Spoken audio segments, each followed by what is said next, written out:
The dim glow of my monitor was the only light in my tiny apartment.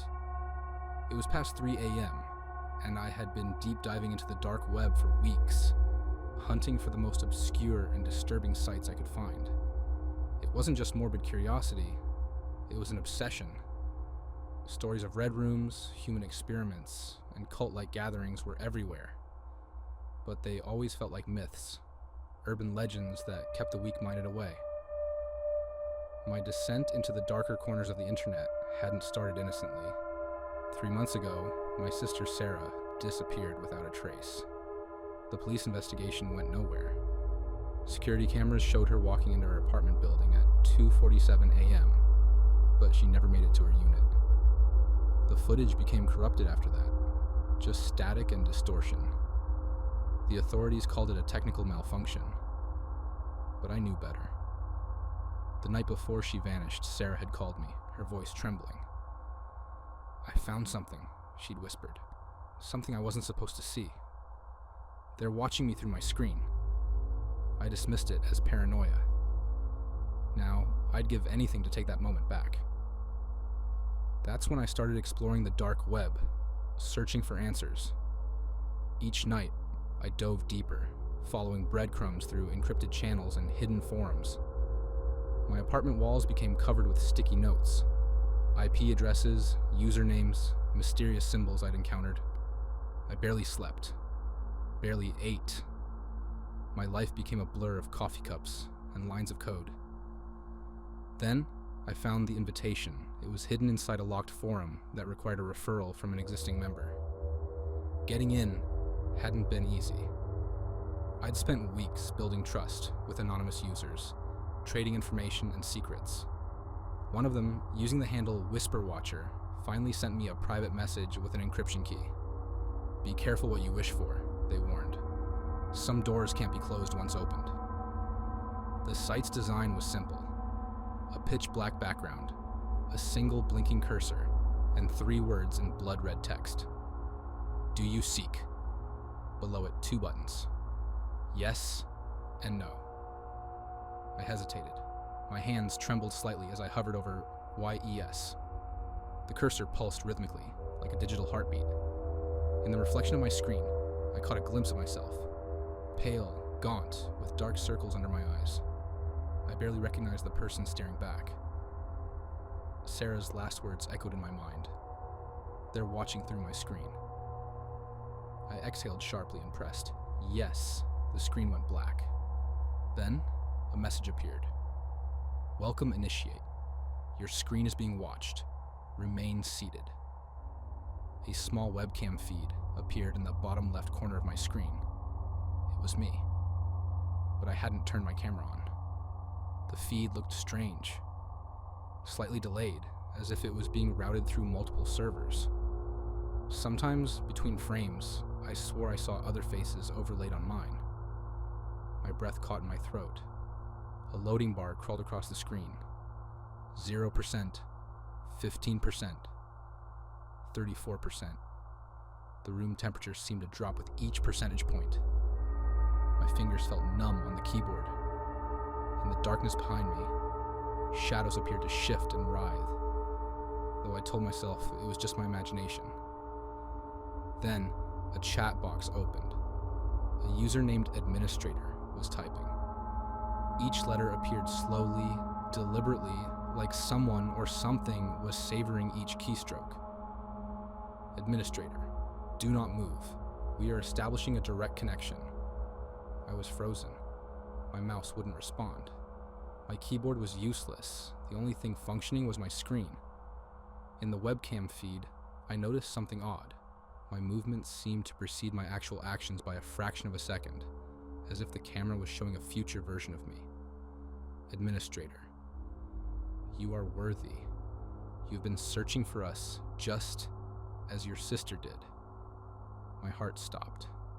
They knew about Sarah. "Administrator, she found us too. Would you like to see her again?"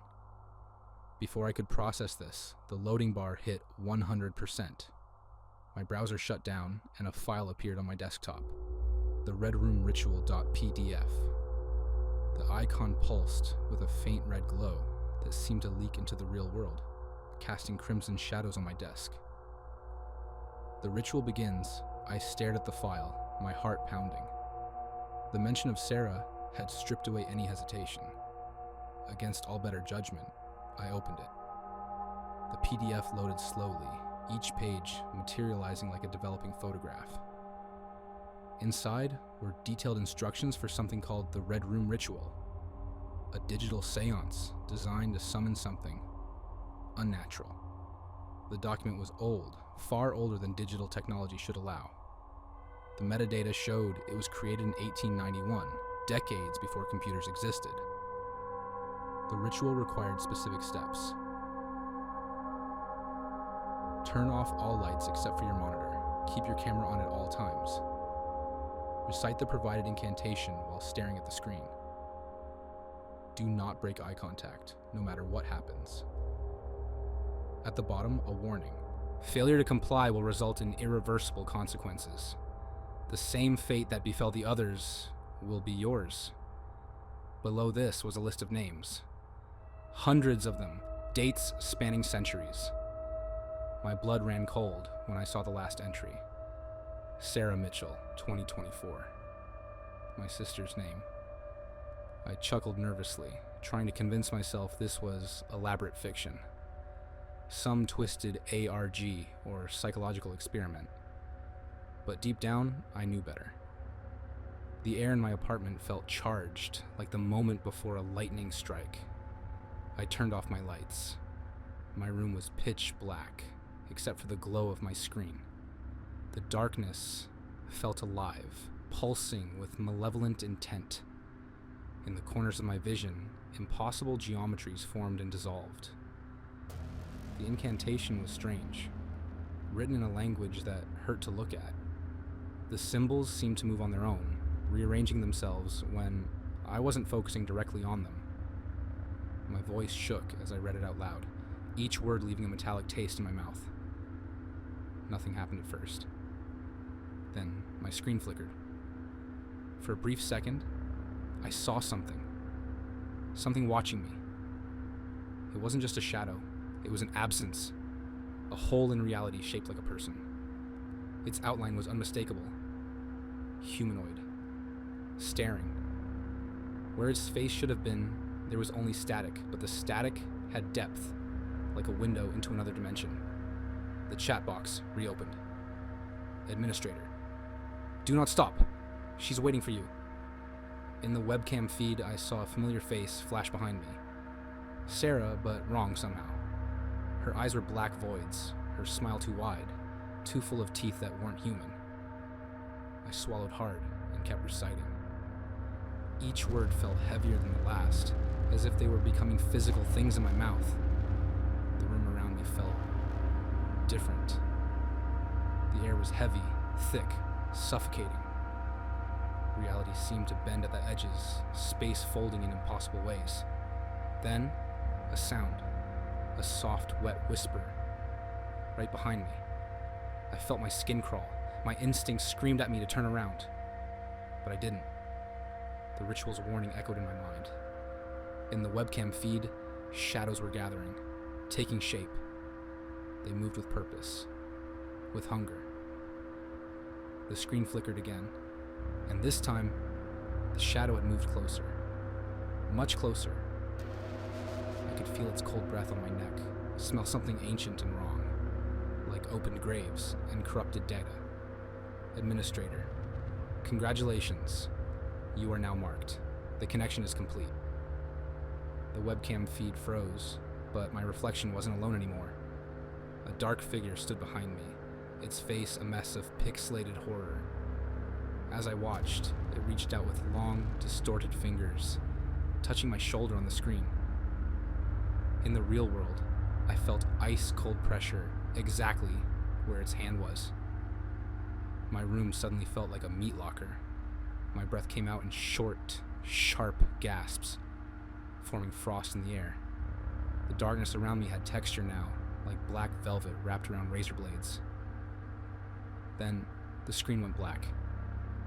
A final message appeared. Sleep well. When you wake, you'll be with her. And just like that, my computer shut off.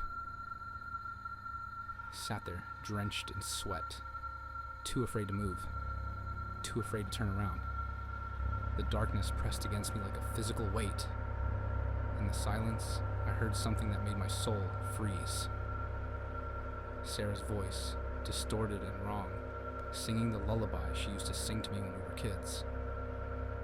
Because I knew I wasn't alone anymore, and I never would be again. Part 2. The Marked. The next morning, I woke up feeling drained, as if I hadn't slept at all. My body was sore, my mind foggy, like I'd been running a fever. Every muscle ached with a deep, penetrating cold that no amount of blankets could touch. But the worst part, my screen was still off. I never turned it back on, but my webcam light was still blinking. I yanked the power cord from my PC. The light stayed on, pulsing with a rhythm that reminded me of a heartbeat. When I looked closer, I realized it wasn't blinking red anymore. It was black. Somehow, it was emitting darkness instead of light. A deep, gut-wrenching dread settled in my stomach.